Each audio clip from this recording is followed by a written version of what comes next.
Hello everyone. तो कैसे हैं आप लोग? उम्मीद है आप सब बिल्कुल स्वस्थ होंगे और अच्छे से पढ़ रहे होंगे। हम लोग बायोट सावर्ट लॉ का एप्लीकेशन देख रहे थे। पिछले क्लास में सर्कुलर लूप से रिलेटेड ज़्यादातर क्वेश्चन बनाए थे। आज हम लोग सर्कुलर आर्क, स्ट्रेट वायर है ना, ये सब से रिलेटेड प्रॉब्लम को बनाएंगे। वैसे आप जानेंगे कि इस चैप्टर में ज़्यादातर क्वेश्चन जो है वो स्ट्रेट वायर और सर्कुलर आर्क पर बेस्ड है। आप कोई भी कम्पिटिटिव एग्जाम में देखेंगे तो ज़्यादातर क्वेश्चन इसी कंसेप्ट पर बेस्ड होता है। तो आइए पहले हम लोग कुछ प्रॉब्लम को देखते हैं। देखिए यहाँ क्वेश्चन है, a current of 10 ampere is established in a long wire along the positive z axis. कह रहा है क्या, पॉजिटिव जेड एक्सिस मतलब बोर्ड पर तो जेड इधर ना बोलते हैं, यानी समझो लॉन्ग वायर है और आउटवर्ड करंट है। करंट कितना है जी? तो 10 एम्पियर, 10 एम्पियर है करंट। आगे कह रहा find the magnetic field be at the point 1 metre 0 0। मतलब कि थोड़ा ऐसे समझो, ये हो गया एक्स एक्सिस, इसको हम लोग ईस्ट बोलते हैं। ये वेस्ट हो गया, नॉर्थ हो गया, साउथ हो गया। और वायर किधर है जी? तो आउटवर्ड में करंट लिए हुए। लॉन्ग वायर है, इधर आउटवर्ड करंट। याद करो कुछ ही दिन पहले सिखाए थे,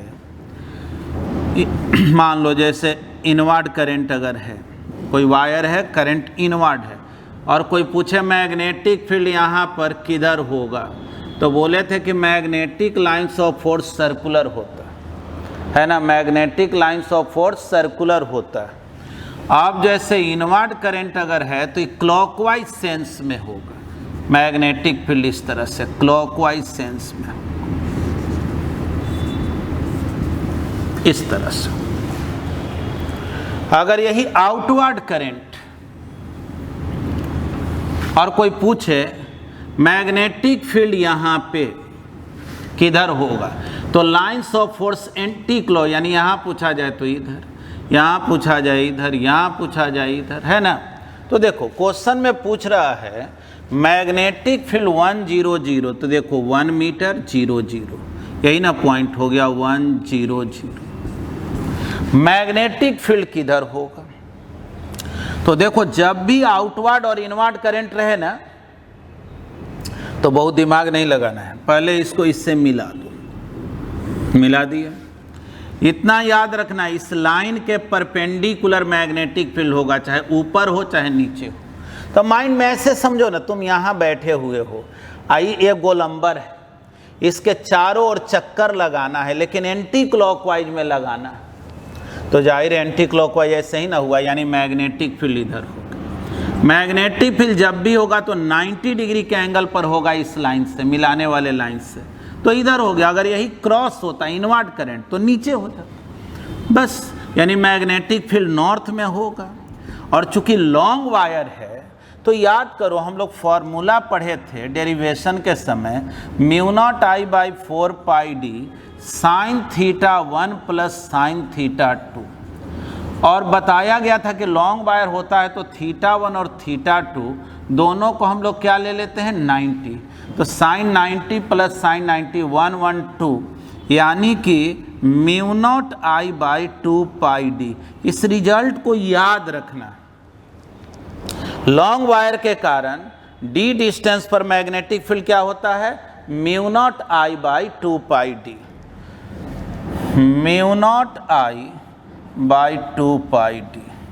बस इसमें करना क्या है, देखो μ0 का वैल्यू क्या होता है, तो 4 pi into 10 to the power -7। I कितना दिया हुआ है जी? तो 10 एम्पियर डिवाइडेड बाई 2 पाई, और डी क्या लिखे भाई? डी इसी को ना बोलेंगे 1 मीटर हो गया, है कि नहीं? अब बतला दो, पाई पाई कैंसिल हो गया, ऊपर हो गया 2 into 10 to the power -6 tesla. बस बंद तो क्या नहीं है? चलिए तो इसको नोट कर लिया जाए। हाँ जी देखेंगे अगर क्वेश्चन इस तरह से पूछा जाए कि यहाँ पे एक लॉन्ग करंट कैरिंग वायर है जिसमें इनवर्ट करंट, और इस वायर से 2r डिस्टेंस पर यहाँ भी एक लॉन्ग वायर है जिसमें आउटवर्ड करंट, दोनों में करंट इक्वल है, दोनों का मिडिल पॉइंट है, ये यहाँ से r डिस्टेंस पर है, ये भी जो है r डिस्टेंस, यहाँ से भी r डिस्टेंस। सपोज करें इसको पॉइंट P बोल दे रहे हैं। क्वेश्चन में कह रहा है कि यहाँ पे एक पॉइंट Q है और ये दोनों लॉन्ग वायर है। याद कीजिए, आपको सिखाए थे कि जब लॉन्ग वायर होता है और d डिस्टेंस पर मैग्नेटिक फील्ड निकालना हो तो mu not by 4 pi I by D sine theta 1 plus sine theta 2, और थीटा 1 और थीटा 2 दोनों को 90 लेते हैं, साइन 90 प्लस साइन 90 तो 112 हो गया।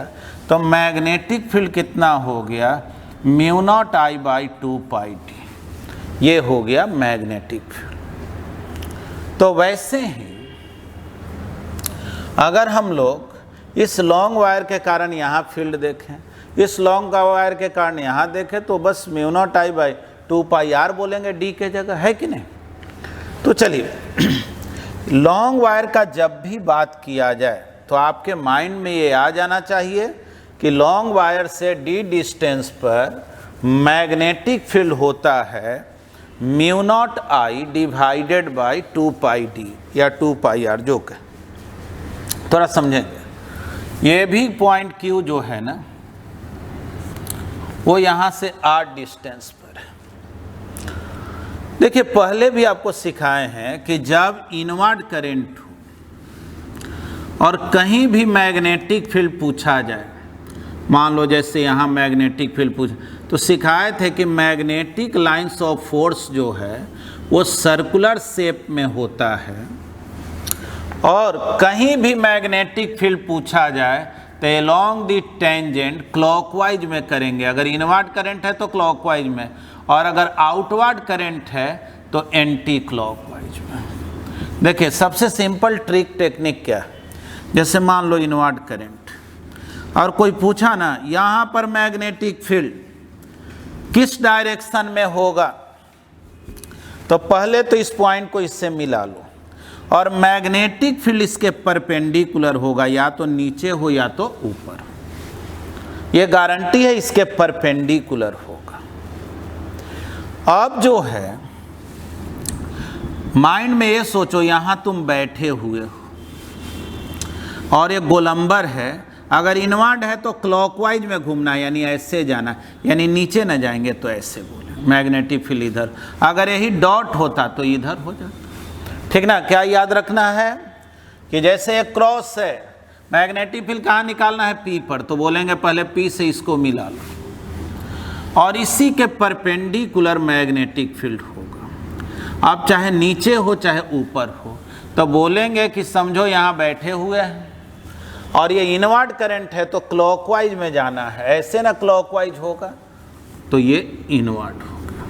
मैग्नेटिक फील्ड मान लो इसको वायर 1 बोल दे रहे हैं, इसको वायर 2 बोल दे रहे हैं, तो वायर 1 के कारण नीचे हो गया। अब चलो वायर 2 के कारण सोचते हैं, तो वायर 2 से इधर पॉइंट है, कोई बात नहीं, जैसे आउटवर्ड करंट है और पॉइंट इधर है, तो बोलेंगे देखो मैग्नेटिक फील्ड या तो इधर होगा नहीं तो इधर होगा, यही दो में से कोई डायरेक्शन होगा। अब जो है आउटवर्ड करंट है तो एंटी क्लॉकवाइज चलना, अगर ऐसे चलेंगे तो क्लॉकवाइज ना हो, तो एंटी क्लॉकवाइज मतलब कि ये हो गया फील्ड का डायरेक्शन, मैग्नेटिक फील्ड इधर हो, है कि नहीं। यानी कि इस वायर 2 के कारण अगर देखें तो मैग्नेटिक फील्ड इधर होगा, तो net magnetic field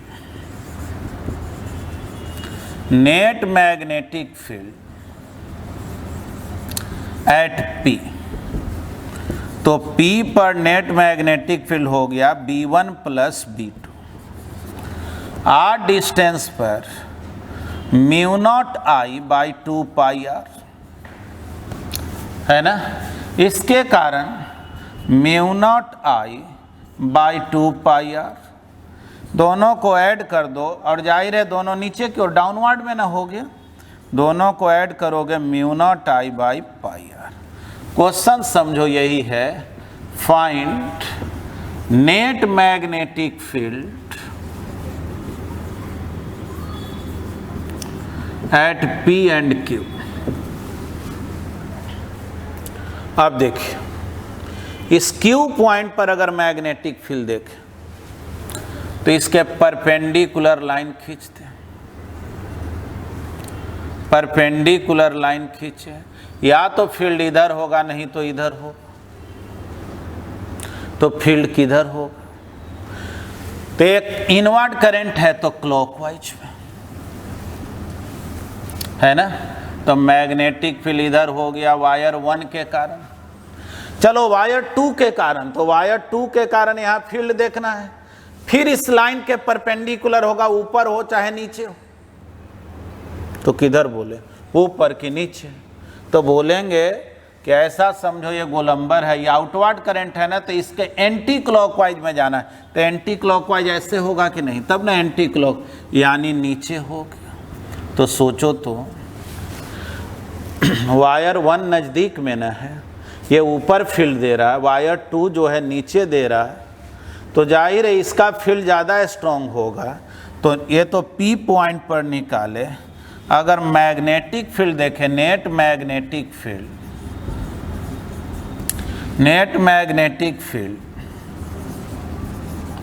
eight Q देखें,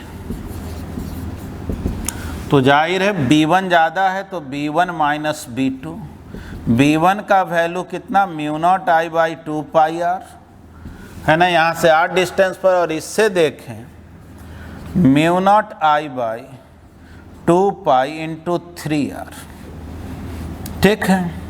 mu not I by 2 pi r को कॉमन निकाल लें, 1 माइनस 1 बाई 3, यानी कि 2/3, 2 cancel, mu not I by 3 pi r. यही हो गया मैग्नेटिक फील्ड इस Q पॉइंट। चलिए नोट किया जाए। देखिए अगर किसी क्वेश्चन में आपसे इस तरह से कहा जाए कि 2 लॉन्ग वायर है, दोनों सेम डायरेक्शन में करंट को कैरी कर रहा, दोनों के बीच का गैप मान लो R है, और दोनों से इक्वल डिस्टेंस पर, और डिस्टेंस भी R के इक्वल है, ध्यान से सुने, दोनों लॉन्ग वायर से इक्वल डिस्टेंस R पर एक पॉइंट, तो इक्वल डिस्टेंस पर पॉइंट है, तो लग रहा है यही तो इक्वल डिस्टेंस है, लेकिन कह रहा है कि इक्वल डिस्टेंस R पर एक पॉइंट, तो R/2 हो जाएगा, ये R/2 हो जाएगा। ये क्या कहना चाह रहा है, मतलब इससे भी R और इससे भी R, यानी इधर कहीं पॉइंट है। अब सोचो, थोड़ा सोचना तो मुश्किल काम हो जाएगा। अब इसी क्वेश्चन को अगर आप ऐसे फिगर बना दे तो सोचना बहुत आसान हो जाएगा। 2 ठो लॉन्ग वायर,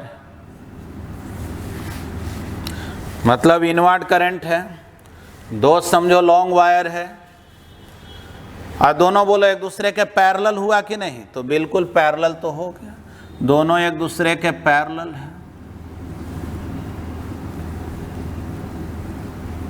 दोनों के बीच का गैप जो है वो R है, दोनों में इक्वल करंट है I, दोनों से इक्वल डिस्टेंस पर एक पॉइंट,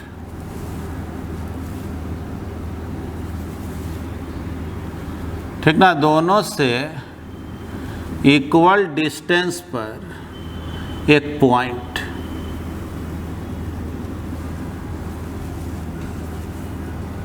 और इस पॉइंट पे मैग्नेटिक फील्ड निकालना।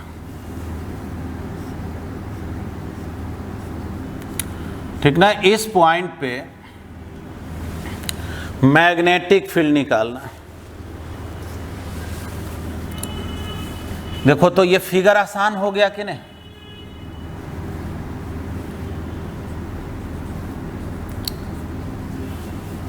ठीक। एक बात तो स्पष्ट है ना, तीनों जब आर है तो एंगल 60-60 हो, है ना। अब इस वायर को 1 बोल रहे हैं, इस वायर को 2 बोल रहे हैं, और आपसे यही पूछा जा रहा है क्वेश्चन में कि दोनों से इक्वल डिस्टेंस पर, यानी ये जो P पॉइंट आया, बतलाओ यहाँ मैग्नेटिक फील्ड क्या हो। ठीक, चलो वायर 1 के लिए सोचें तो P को 1 से मिलाया तो जो मैग्नेटिक फील्ड होगा वो इस लाइन के परपेंडिकुलर होगा, चाहे वो फील्ड इधर हो चाहे इधर। ठीक ना, मैग्नेटिक फील्ड इस मिलाने वाले लाइन के परपेंडिकुलर होगा, तो जाहिर है मैग्नेटिक फील्ड इधर हो। तो कहिएगा इधर कैसे समझ गए आप? तो बोलेंगे ये इनवर्ड करंट है, तो ऐसे चलेंगे तभी ना क्लॉकवाइज होगा। इधर से अगर घूमते इसके चारों ओर तो एंटी क्लॉकवाइज, इनवर्ड करंट में तो क्लॉकवाइज ना होता है। यानी चलो ये तो पता चल गया, और आपको ये भी मालूम है इस लाइन के परपेंडिकुलर है। चलो थोड़ा सा बड़ा लाइन बना दे रहे हैं, मैग्नेटिक फील्ड इधर है, तो सोचो ये 60 है तो ये 30 हुआ कि नहीं, है ना। अब चलो वायर 2 के लिए बात करें, तो वायर 2 के कारण मैग्नेटिक फील्ड इस लाइन के परपेंडिकुलर और इधर होगा, ये भी तो क्लॉकवाइज होगा ना, तो इधर हो गया। और इस लाइन के परपेंडिकुलर है ये वाला लाइन के, ये पूरा 90, ये 30 है तो इसको 60 होना पड़ेगा ना 90 होने के लिए। तो सोचो P पॉइंट पर दो मैग्नेटिक फील्ड है, 1 के कारण और 2 के कारण। 1 के कारण मैग्नेटिक फील्ड और 2 के कारण मैग्नेटिक फील्ड है, तो इक्वल होगा क्योंकि दोनों से इक्वल डिस्टेंस r पे पॉइंट, μ0I/2πr, और दोनों के बीच का एंगल कितना 60 डिग्री। तो पूछा जाए कि नेट मैग्नेटिक फील्ड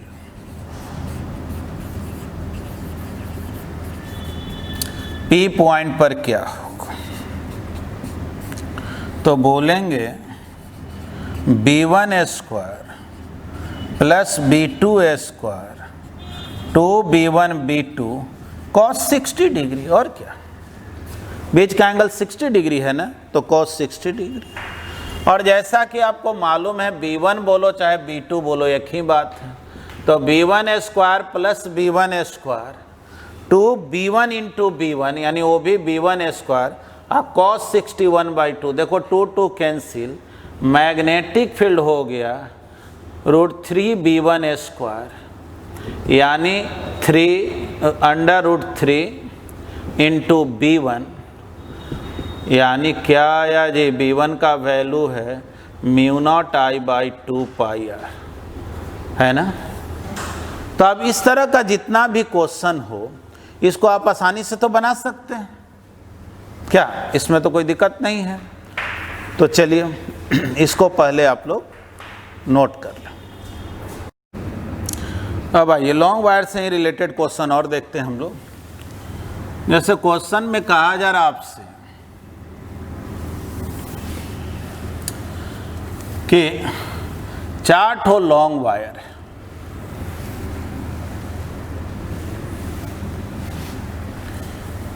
सब में इक्वल करंट है I,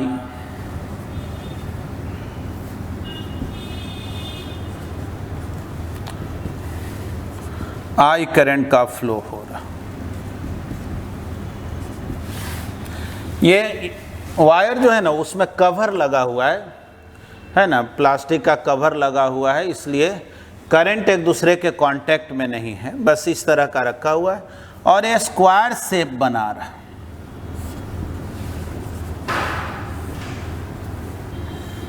ठीक, कह रहा है कि स्क्वायर का जो डायगोनल है, अच्छा डायगोनल का वैल्यू क्या होगा जी, तो जाहिर है ये है, ये है, तो ये √2a होगा कि नहीं।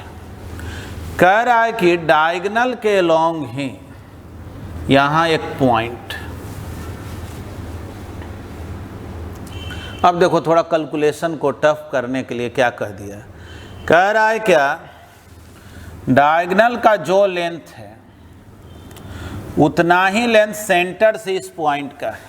तो सोचो ये डायगोनल का हाफ हो गया, तो ये भी तो डायगोनल का हाफ होगा ना, क्योंकि इस पॉइंट O से लेकर P का जो डिस्टेंस है वो डायगोनल के इक्वल है, तो ये डायगोनल का हाफ पार्ट, तो ये भी हाफ पार्ट।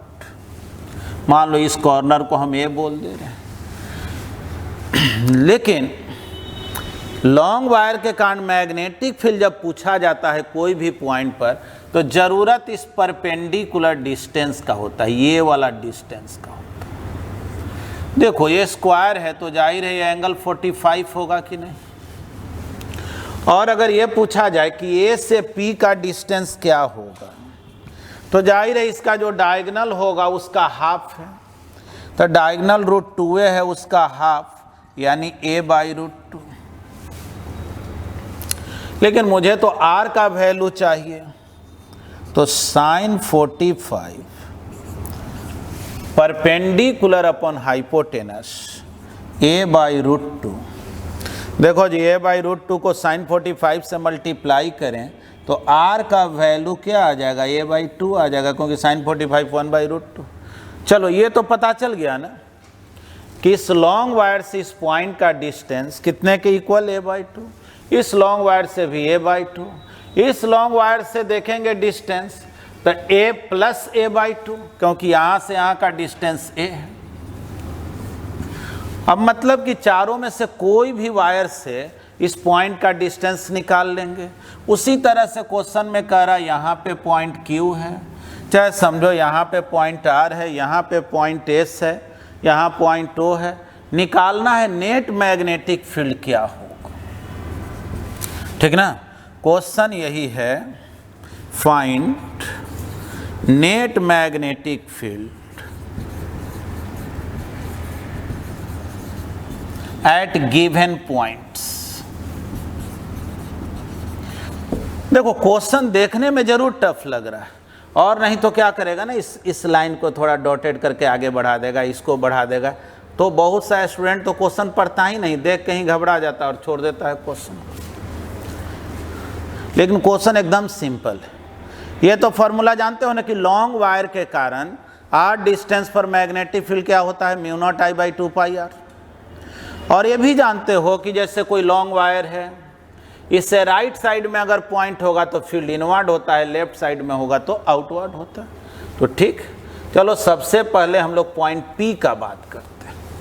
तो पॉइंट P पर बात करें तो चलो इस वायर का नाम दे देते हैं, इसको 1 बोल दे रहे हैं, इसको 2, इस वायर को 3, इस वायर को 4। थोड़ा समझना, वायर 1 से ये किधर है, तो जाहिर है लेफ्ट में है। सोचो तैरते हुए ऐसे जा रहे हो तो लेफ्ट हैंड तुम्हारा ऐसे होगा, है ना, तो लेफ्ट हैंड इधर है तो फील्ड आउटवर्ड हो गया, लेफ्ट में आउटवर्ड होता है। सोचो वायर 2 के कारण तो इसका भी तो लेफ्ट है तो आउटवर्ड हो गया। वायर 3 के कारण सोचो तैरते हुए ऐसे जा रहे तो लेफ्ट हैंड इधर होगा तो आउटवर्ड होगा। इसके कारण भी देखो लेफ्ट साइड तो आउटवर्ड होगा। मतलब कि चारों वायर के कारण मैग्नेटिक फील्ड जो होगा वो आउटवर्ड में होगा, क्योंकि ये चारों के चारों वायर से लेफ्ट साइड में।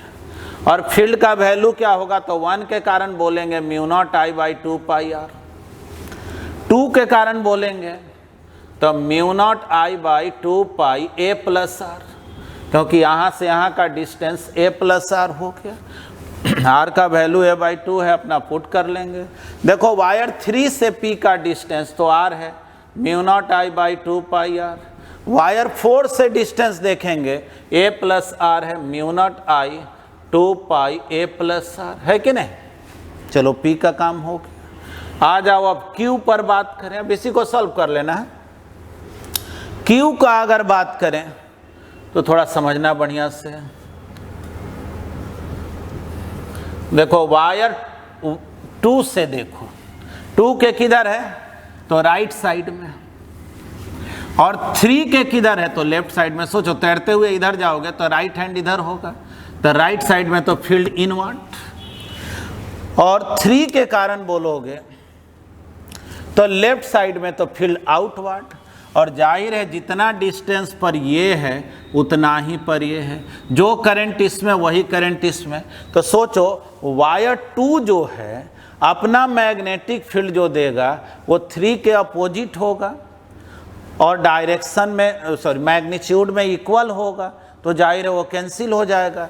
यानी यहाँ लिख दे रहे हैं for point Q। Point Q के लिए बात करें तो बोलेंगे कि B2 का मैग्नीट्यूड B3 के मैग्नीट्यूड के इक्वल है and B2 is opposite to B3, hence it will be cancelled out. It will be cancelled out. अब चलो वायर 1 और वायर 4 का बात किया जाए। 1 और 4 का बात किया जाए तो 1 से ये किधर है तो जाहिर है राइट में है, अब 4 से किधर है लेफ्ट में है, डिस्टेंस एक ही है। यानी फिर हम लोग बोलेंगे कि B1 वेक्टर का मैग्नीट्यूड B4 के इक्वल है and B1 is opposite to B4, hence it will be cancelled out. Cancelled out. Thus net magnetic field है ना, net magnetic field eight Q क्या हो गया तो 0 हो गया, है ना आसान। अब देखो जैसे कोई कह दे इस पॉइंट पर फील्ड बतलाओ, देखो ये बहुत दिमाग नहीं लगाना, खाली डायरेक्शन देखो ना, फॉर्मूला तो मालूम रहता ही क्या। इससे किधर है राइट में, इससे भी किधर है राइट में, इससे किधर है राइट में, और इससे भी देखो तो राइट में, तो चारों के कारण राइट में है तो फील्ड इतना ही होगा, बस अंतर होगा, राइट में होता है तो इनवर्ट होता नहीं। अगर कोई कह दिया वो पॉइंट पर बतलाओ तो इससे किधर राइट में और इससे लेफ्ट में, तो दोनों एक दूसरे को कैंसिल कर देगा। इससे देखो राइट में या इससे लेफ्ट में, दोनों कैंसिल हो गया, यानी वो पॉइंट पर फील्ड 0 हो जाएगा, है ना। तो इस तरह का क्वेश्चन देखने में भले डरावना लग रहा है लेकिन बनाना एकदम सिंपल है कि नहीं। तो चलिए इसको पहले आप नोट करें। चलिए अभी इस क्वेश्चन को देखें। क्वेश्चन में कह रहा है एक लॉन्ग वायर है, ठीक ना, 90 डिग्री के एंगल पे इसको बेंड कर दिया गया, आई करंट का फ्लो होगा। क्वेश्चन में कह रहा है कि यहाँ पर एक पॉइंट है P जो R डिस्टेंस पर है, या कह देगा यहाँ पे पॉइंट है Q R डिस्टेंस पर है। मतलब मैग्नेटिक फील्ड क्या हो। देखो जी ये 2 पार्ट में बटा हुआ वायर है, चलो इसको पार्ट 1 बोल दे रहे हैं, इसको पार्ट 2 बोल दे रहे हैं। अगर हम लोग P पॉइंट के लिए बात करें फॉर पॉइंट P, तो देखो जी ये जो पॉइंट P है वो लॉन्ग वायर के एक एंड के सामने है ना। वायर 1 का अगर हम बात करें, अभी 2 का बात नहीं करें, तो वायर 1 के एक एंड के सामने है ना। तो याद करो तो जैसे लॉन्ग वायर है और इसके एक एंड के सामने जब पॉइंट होता है तो हम लोग कभी सीखे थे ना कि तब θ1 0 ले लेंगे, θ2 90 लेते हैं लॉन्ग वायर के लिए। यानी कि हम लोग फॉर्मूला लिखते थे μ0I/4πd, d मतलब यही परपेंडिकुलर डिस्टेंस, और क्या लिखते थे sin 0, क्योंकि नीचे तो है नहीं कोई भी लेंथ, नीचे लेंथ रहता है तब नहीं, इसको θ1 बोल देते हैं, इसको क्या बोल देते हैं θ2।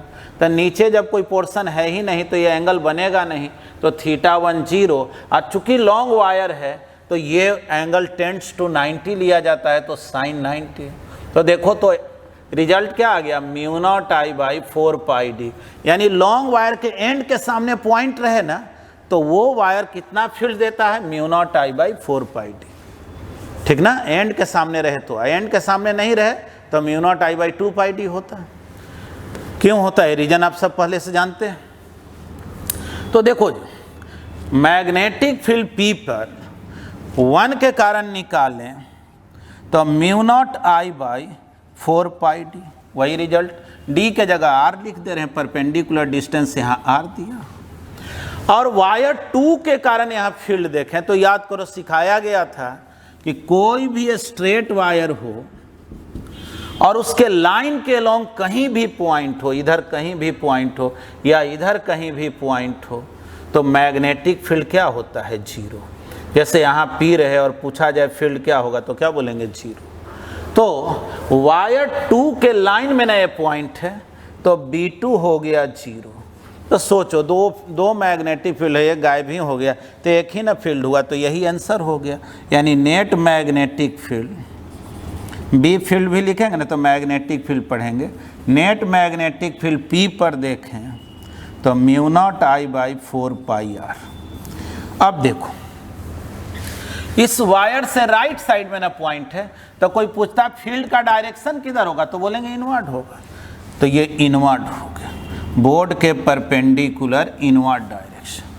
अब सोचो, Q पर अगर पूछेगा तो इस वायर 1 के लाइन में ना है तो 1 0 देगा, ठीक ना। अगर Q पर बात करें तो 1 के कारण तो 0 हो गया, इसके कारण तो 0 हो गया, और 2 के कारण देखें तो देखो लॉन्ग वायर है 2 के भी इस एंड के सामने पॉइंट है कि नहीं, तो mu not I by 4 pi r. और देख लो वायर 2 से ये राइट साइड में है ना, समझो तैरते हुए ऐसे जा रहे हो तो ये राइट साइड में ना, राइट हैंड नहीं इधर पड़ेगा, तो राइट साइड में फील्ड क्या होता है, इनवर्ड। ठीक ना। यानी क्वेश्चन यही है कि फाइंड मैग्नेटिक फील्ड या नेट मैग्नेटिक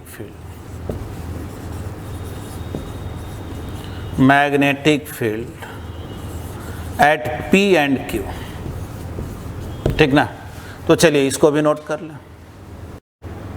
देखिए इस क्वेश्चन को कह रहा है, एक वायर है, इसमें 10 एम्पियर करंट का फ्लो हो रहा है, यहाँ से कुछ डिस्टेंस पर एक पॉइंट है P। क्वेश्चन में दिया हुआ है कि ये जो एंगल है वो 37 डिग्री है और ये जो एंगल दिया हुआ है वो 60 डिग्री। बतलाएं इस P पॉइंट पर मैग्नेटिक फील्ड क्या हो, और साथ में ये भी दिया हुआ है कि यहाँ से यहाँ का डिस्टेंस 10 मीटर है। ठीक है। अब ये इनफाइनाइट वायर नहीं है, लॉन्ग वायर नहीं है कि mu naught I by 2 pi D कर लेंगे। देखो सबसे पहले जब भी ये स्ट्रेट वायर दिखाई पड़े ना, और अगर वो लॉन्ग नहीं हो, तो mu not I by 4 pi D sine theta 1 plus sine theta 2, यही फॉर्मूला होता है।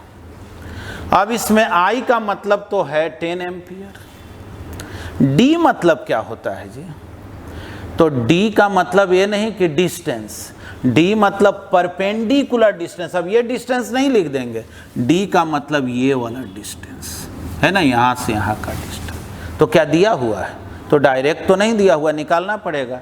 तो कैसे निकाले, देखो ये 37 है, इसके सामने D है, अगर हम साइन 37 लिखें तो परपेंडिकुलर अपॉन हाइपोटेनस D का वैल्यू 10 साइन 37, और याद करो साइन 37 का वैल्यू 3/5 होता है, तो ये कितना आ गया, 6 मीटर आ गया। चलो D तो निकाल लिए, D निकल गया। थीटा 1 किसको बोलते हैं, थीटा 2 किसको बोलते हैं? क्या ये बोल दें ये थीटा 1 है थीटा 2 कि ये थीटा 1 है थीटा 2? तो बिल्कुल नहीं। जहाँ पे मैग्नेटिक फील्ड निकालना है वहाँ से जो परपेंडिकुलर वाला लाइन है, ये एंड, कोई एक एंड जो एंगल बनाया इसको बोले थीटा 1 और इसको बोले थीटा 2। फिर से समझें, इस P पॉइंट पर जो परपेंडिकुलर लाइन ड्रॉ किए, ये लाइन को, इस पॉइंट को इसके एक एंड से मिलाओ, तो परपेंडिकुलर लाइन से ये वाला लाइन जो एंगल बनाया θ1 और ये वाला लाइन जो एंगल बनाया वो θ2। ठीक, तो सोचो ना θ1 क्या होगा, तो ये 60 है, ये 90 है, तो जाहिर है 30 होगा, तो θ1 तो 30 हो गया, यहाँ लिख दे रहे। θ2 क्या होगा जी, तो सोचो ना ये 37 है, तो 90 माइनस 37 यानी कि 53 डिग्री। चलो भाई आपका अब तो वैल्यू रखना है, μ0/4 का वैल्यू 10⁻⁻⁷, ये तो एक्सपेरिमेंटल वैल्यू है। I का वैल्यू 10 एम्पियर, D का वैल्यू क्या है जी, तो D जो है 6 मीटर। आगे बढ़ जाओ, sin θ1 sin 30 degree plus sin 53 degree, देख लो ये कितना आ गया, 5/3 10⁻⁻⁷, इधर क्या हो गया जी 1/2 प्लस ये होता है 4/5 sin 53 डिग्री। देख लो सॉल्व करेंगे कितना आ जाएगा, तो LCM हो गया 10, 5 + 8, देखो तो ये 13 हुआ क्या, 13 × 5 65 डिवाइडेड बाई 3 10⁻⁻⁸। देख लो इतना टेस्ला आंसर हो गया। इसको थोड़ा और सिंप्लीफाई करना चाहते हो तो कितना आ जाएगा, 216 यही ना आएगा, इंटू 10⁻⁻, अप्रॉक्स यही वैल्यू आएगा। देख लो 3 × 2 = 6, 3 तो 2 बच गया, हाँ ठीक है, चलो यही आएगा। तो यहाँ तक तो समझे। तो देखिए एक सिंपल क्वेश्चन लिए थे, मतलब क्वेश्चन यही है, find magnetic field at P, है ना। तो चलिए पहले आप इसको लिख लें।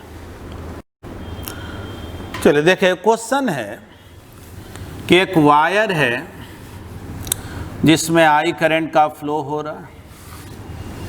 सपोज करो इसका लेंथ L है और इसके परपेंडिकुलर बाइसेक्टर पे D डिस्टेंस पर, ठीक ना। जब परपेंडिकुलर बाइसेक्टर बोल रहा है तो ये दोनों एंगल इक्वल ना हो जाएगा।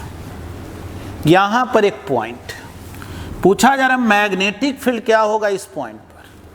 तो मैग्नेटिक फील्ड क्या होगा, तो μ0I/4πd sin θ प्लस sin θ, है ना। मैग्नेटिक फील्ड क्या होगा इस पॉइंट पर, μ0I/4πd, देखो तो 2 sin θ। देखो क्या होगा जी, μ0I/2πd sin θ। sin θ को क्या लिख दें, तो परपेंडिकुलर अपॉन हाइपोटेनस, तो ये हो गया परपेंडिकुलर और ये हाइपोटेनस, तो L/2, हाइपोटेनस कितना L/2a² प्लस d²।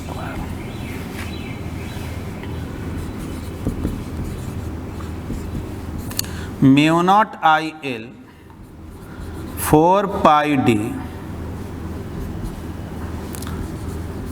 नीचे में L²/4 प्लस d²। मेरे को तो सही लिखे हैं क्या, तो हाँ बिल्कुल सही है। क्वेश्चन में क्या कह रहा है, कह रहा है कि इस वायर का जो लेंथ है अगर D से बहुत बड़ा हो तो अब प्रूफ करो कि मैग्नेटिक फील्ड D के इन्वर्सली प्रोपोर्शनल होगा। तो ठीक है, यहाँ लिख दे रहे when L is very very greater than D, तो सोचो एल अगर डी से बहुत बड़ा होगा तो ये रूट के अंडर जो लिखे हुए हैं L square by 4 plus D square, इसको अप्रॉक्सीमेटली एल स्क्वायर बाई 4 लिखेंगे, डी बहुत छोटा है तो इसको निगलेक्ट कर दिए, तो एल स्क्वायर बाई 4 हो गया। तो देखो तो मैग्नेटिक फील्ड कितना आ गया, mu not I l 4 pi D, और एल स्क्वायर बाई 4 रूट में है तो L by 2, L L cancel और 2 से ये 4 कैंसिल, बचेगा कितना, mu not I by 2 pi D. ऐसे भी देखो लॉन्ग वायर का यही ना फॉर्मूला होता है, और लॉन्ग वायर कहते किसको हैं, जब length is very very greater than D, यही तो लॉन्ग वायर होता है। लॉन्ग वायर का क्या मतलब, 10 किलोमीटर को लॉन्ग वायर बोलते हैं कि 50 किलोमीटर को, नहीं 1 मीटर को भी लॉन्ग वायर बोल सकते हैं, बशर्ते कि मुझे जो मैग्नेटिक फील्ड जहाँ निकालना हो अगर वो सेंटीमीटर में हो, मिलीमीटर में हो, तो लॉन्ग वायर कंसीडर किया जाए, है ना। तो चलो देखो तो ये प्रूफ हो गया कि नहीं, magnetic field is inversely proportional to t. अब इसी में कह रहा फॉर शॉर्ट वायर, मान लो एल बहुत छोटा होता है, ठीक ना, if L is very very less than D, तब यहां जो लिखे थे L square by 4 plus D square, तब तो ये डी स्क्वायर ना हो जाता, तब मैग्नेटिक फील्ड क्या होता, mu not I l 4 pi d 1 divided by, देखो तो ये तो गायब ही हो गया, under root d square, d बचा। अब बतलाओ मैग्नेटिक फील्ड कितना हो गया, mu not I l divided by 4 pi d square. देखो मैग्नेटिक फील्ड डी स्क्वायर के इन्वर्सली प्रोपोर्शनल हो गया, यानी अगर एल बहुत छोटा हो, ऐसा समझो कोई करंट कैरिंग एलिमेंट हो, और इस करंट कैरिंग एलिमेंट से डी डिस्टेंस पर कोई मैग्नेटिक फील्ड पूछे, तो कैसे इलेक्ट्रोस्टैट में पॉइंट चार्ज के कारण 1/4 pi epsilon nought q by r square लिखता था, तो magnetic field 1/4 pi epsilon nought के जगह म्यू नॉट बाई 4 पाई, और जहां चार्ज लिखता था वहां लिखा गया आई इंटू एल, है ना। इस करंट कैरिंग एलिमेंट का एक स्ट्रेंथ हो गया, समझो इसको मैग्नेटिक चार्ज एक तरह से बोल दो, डिवाइडेड बाई आर स्क्वायर या डी स्क्वायर, तो डी स्क्वायर, ठीक ना। देखो यही रिजल्ट है ना, यानी कि समझ लो कि जब करंट कैरिंग एलिमेंट हो तो इलेक्ट्रोस्टैट में जैसे एक चार्ज पार्टिकल होता है उसके जैसा ये बिहेव करने लगता है। खैर हम लोगों का क्वेश्चन यहीं तक था, ये अलग से बात किए हैं। तो चलिए यहाँ तक तो हम लोग सीखे। तो देखिए क्या करें, स्ट्रेट वायर से रिलेटेड बहुत सारा कंसेप्ट आपको सिखाएं, ठीक है। हर क्वेश्चन बनाएंगे और आपसे डायरेक्ट बन जाए कोई ज़रूरी नहीं है, थोड़ा दिक्कत भी करेगा, लेकिन एक बात तय है उसमें कोई नया कंसेप्ट नहीं यूज होगा। वो टाइम ले सकता है, आपको सोचने पे मजबूर कर सकता है क्वेश्चन क्या कह रहा है या हम फार्मूला का इम्प्लीमेंट कैसे करें, लेकिन इतना तय है कि नया कोई कंसेप्ट की ज़रूरत नहीं है। तो आप लोग जो हैं क्या करेंगे, होमवर्क में दे रहे हैं। वैसे ये जो क्वेश्चन बतलाए हैं ना, ये 14 नंबर एस.सी. वर्मा का चैप्टर 35 का क्वेश्चन है। तो इस चैप्टर 35 में ही आप लोग होमवर्क में लिख लें 1 से ले करके कम से कम जो है ट्राई कीजिए 18 तक प्रॉब्लम बनाने का, ठीक ना। 1 से 18 ऑलरेडी हम पहले से आपका होमवर्क है 32 से 46 तक, जो पिछले क्लास में हिंट दिए थे उस पे बेस्ड था, ठीक है। अब इसमें बचा हुआ क्या है, हम लोगों को आगे इसी में पढ़ना है कि दो पैरेलल करंट कैरिंग वायर हो तो उसके बीच अट्रैक्शन या रिपल्सन का फोर्स क्या होगा, फिर एम्पियर सर्क्यूटल लॉ क्या है, उस पर बेस्ड सोलेनॉइड टोरॉइड, ये सब पढ़ना है। तो खैर पहले तो आप इस काम को करें, आगे बतलाएंगे। और ये जाने कि इसके बाद मैक्सिमम जो है 2 से 3 क्लास इसमें और बचा हुआ है, और इसके बाद जो है हम लोगों को इंडक्शन एसी वगैरह ये सब पढ़ना है। चलो थैंक यू, धन्यवाद। चलिए हम लोग नेक्स्ट क्वेश्चन देखते हैं। देखिए लॉन्ग स्ट्रेट वायर के लिए याद कर लेना है कि डी डिस्टेंस पर मैग्नेटिक फील्ड का value mu naught I by 2 pi D होता है। इस वैल्यू को याद कर लेना। ध्यान से देखिए, कह रहा है long straight wire carrying a current of 30 ampere is placed in an external uniform magnetic field 4 × 10⁻⁻⁴ tesla parallel to the current. ध्यान से सुने, कह रहा है कि एक लॉन्ग वायर है, ठीक ना, मान लो यही लॉन्ग वायर, या जैसे मन करो अक्सर ऐसे फिगर बना तो ऐसे ही बना लो। लॉन्ग वायर है, कितना करंट है जी? तो 30 एम्पियर। देखो जैसे ही ये डायग्राम बनाए, माइंड में एक बात तो आ ही जाना चाहिए कि इस वायर के राइट हैंड साइड में फील्ड इनवर्ड और लेफ्ट हैंड साइड में आउटवर्ड। ऐसे ही ना मैग्नेटिक लाइंस ऑफ फोर्स होता है, सिखाए ना एम्पियर स्विमिंग रूल, तैरते हुए जाओ, जिधर राइट हैंड पड़े इनवर्ड, लेफ्ट हैंड आउटवर्ड, है ना। यानी इधर कहीं भी मैग्नेटिक फील्ड देखे इस वायर के कारण तो इनवर्ड। ठीक, अब थोड़ा समझना बात। कह रहा है कि इस वायर को हम ऐसे फील्ड स्पेस में रखे हैं, ऐसे रीजन में रखे हैं जहां पहले से ही मैग्नेटिक फील्ड मौजूद है। मतलब यहां हर जगह मैग्नेटिक फील्ड मौजूद है, और वो मैग्नेटिक फील्ड किधर डायरेक्टेड है? तो कह रहा है along the direction of current parallel to the current. यानी कि मैग्नेटिक फील्ड पहले ही से एक मौजूद है। मान लो इस मैग्नेटिक फील्ड को हम B डैश बोल दे रहे हैं, और ये मैग्नेटिक फील्ड है 4 × 10⁻⁻⁴ टेस्ला, है ना। ये मैग्नेटिक फील्ड पहले से ही यहाँ पे मौजूद है। ठीक,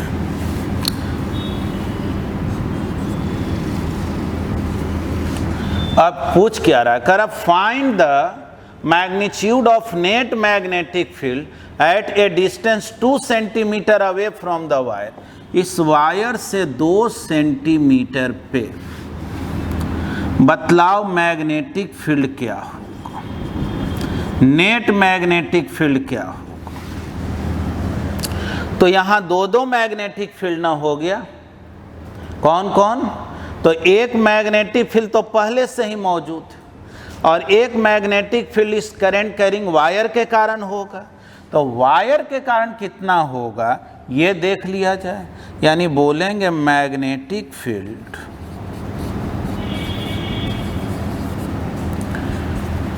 eight P due to the current carrying wire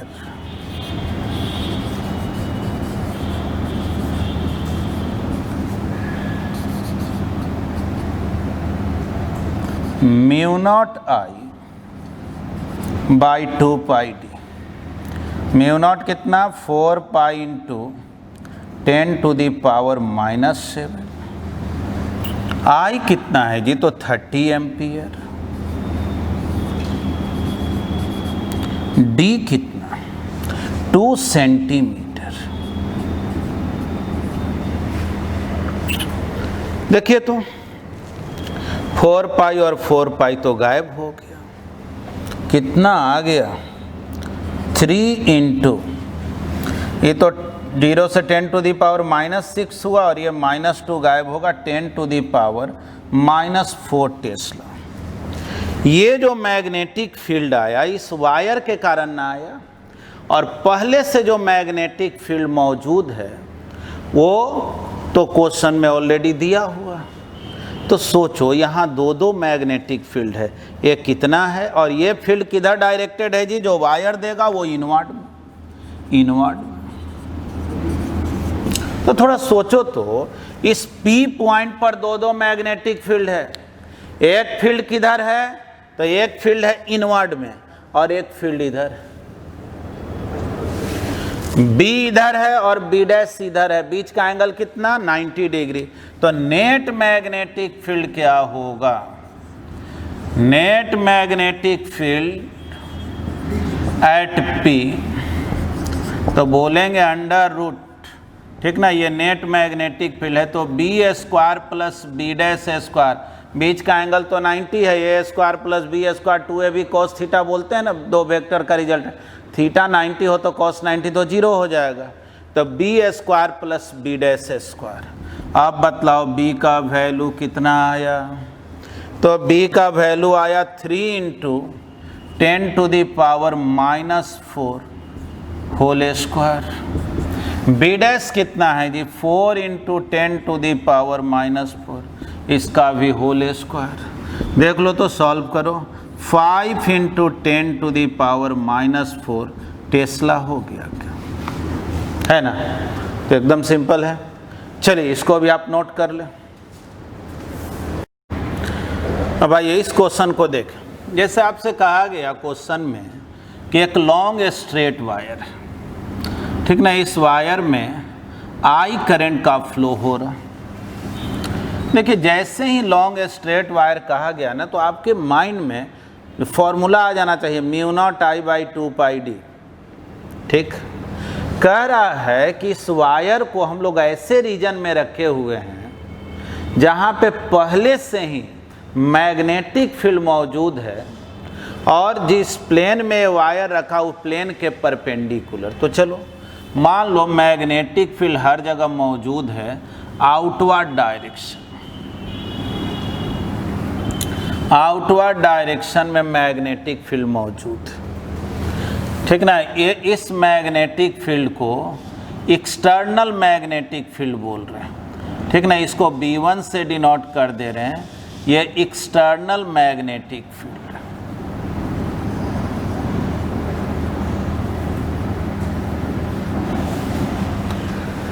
ठीक, कहा गया आपसे कि यहाँ से r डिस्टेंस पर एक पॉइंट P है और r डिस्टेंस पे ही एक पॉइंट Q है, ठीक ना। ये भी क्वेश्चन में डिस्टेंस r दे दिया।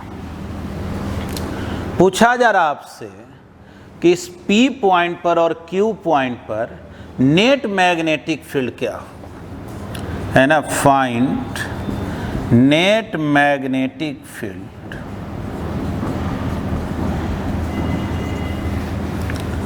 एट P एंड Q, या find the magnitude of net magnetic field कर रहे हैं। Find the magnitude of net magnetic field. चलिए आइए कैसे बनाएंगे इसको। P और Q पर निकालना है मैग्नेटिक। सोचिए तो ऑलरेडी आउटवर्ड डायरेक्शन में मैग्नेटिक फील्ड मौजूद है और उसको हम लोग कितना क्या बोले हैं, B1 बोले। इस मैग्नेटिक फील्ड को B1 बोले। सबसे पहले P पॉइंट पर आप सोचें तो बोलेंगे ना, एक मैग्नेटिक फील्ड तो आउटवर्ड में मौजूद है ही, इसका एक्सटर्नल मैग्नेटिक फील्ड मौजूद है, क्वेश्चन में कह रहा है। और इस लॉन्ग वायर के कारण देखो तो ये पॉइंट किधर होगा, माइंड में सोचो। इधर तैरते हुए जा रहे हो तो राइट हैंड इधर पड़ेगा ना और लेफ्ट हैंड इधर, तो जिधर राइट हैंड पड़े ना उधर इनवर्ड मैग्नेटिक और लेफ्ट हैंड उधर आउटवर्ड। यानी एक बात तो पता चल गया ना कि इस P पॉइंट पर दो मैग्नेटिक फील्ड, एक तो पहले से मौजूद मैग्नेटिक फील्ड है जो आउटवर्ड है, और वायर के कारण मैग्नेटिक फील्ड जो है वो है इनवर्ड। यानी कि बोलेंगे क्या, magnetic field due to the wire at P के कारण अगर हम लोग देखें मैग्नेटिक फील्ड और उस मैग्नेटिक फील्ड को अगर B2 बोले तो μ0I/2πr, μ0I/2πr, और किधर डायरेक्टेड तो बोलेंगे इनवर्ड में। और ऑलरेडी एक मैग्नेटिक फील्ड है आउटवर्ड में, तो नेट मैग्नेटिक फील्ड क्या हो जाएगा P पर, तो net magnetic field at P, तो देखो इसमें बहुत दिमाग नहीं लगाना है। B1 आउटवर्ड में या B2 इनवर्ड में, B1 माइनस B2 मॉड दे दो, जो बड़ा होगा उससे छोटा वाले को माइनस कर लेंगे, मैग्नीट्यूड तो निकालना है। कारण कि देखो जी अब डिपेंड करेगा, अगर B1 का वैल्यू ज़्यादा होगा और B2 का कम होगा तो नेट फील्ड आउटवर्ड हो जाएगा। अगर B1 कम हो और B2 ज़्यादा हो तब नेट फील्ड जो है वो इनवर्ड हो जाए, है ना। इसी तरह से अगर हम पॉइंट Q का बात करें,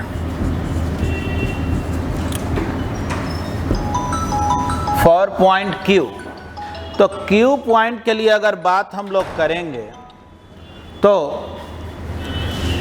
मैग्नेटिक फील्ड क्या होगा, तो बोलेंगे कि एक तो आउटवर्ड मैग्नेटिक फील्ड है ही, और दूसरा जो है मतलब एक्सटर्नल फील्ड तो आउटवर्ड है ही, और वायर का भी फील्ड आउटवर्ड ही ना हो गया। तो नेट मैग्नेटिक फील्ड क्या हो गया, B1 प्लस B2। B1 तो खैर B1 ही है, B2 हो गया μ0I/2 पाई r। और यहाँ हम लोग ये भी बता पाएंगे कि फील्ड का डायरेक्शन किधर होगा, तो बोलेंगे आउटवर्ड होगा। तो कोई कहेगा यहाँ नहीं बता पाइएगा, तो बोलेंगे कि नहीं, क्योंकि वो डिपेंड करेगा कि B1 और B2 में कौन बड़ा है, ठीक ना। B1 और B2 में कौन बड़ा है ये हमको पता होना चाहिए। तो ठीक है, यहाँ तो हम लोग लिख सकते हैं कि आउटवर्ड मैग्नेटिक फील्ड, ठीक ना। यहाँ पर अगर B1 बड़ा है तब तो आउटवर्ड हो जाएगा, अगर B2 बड़ा हो जाएगा तो इनवर्ड हो जाएगा। तो चलिए इसको भी नोट कर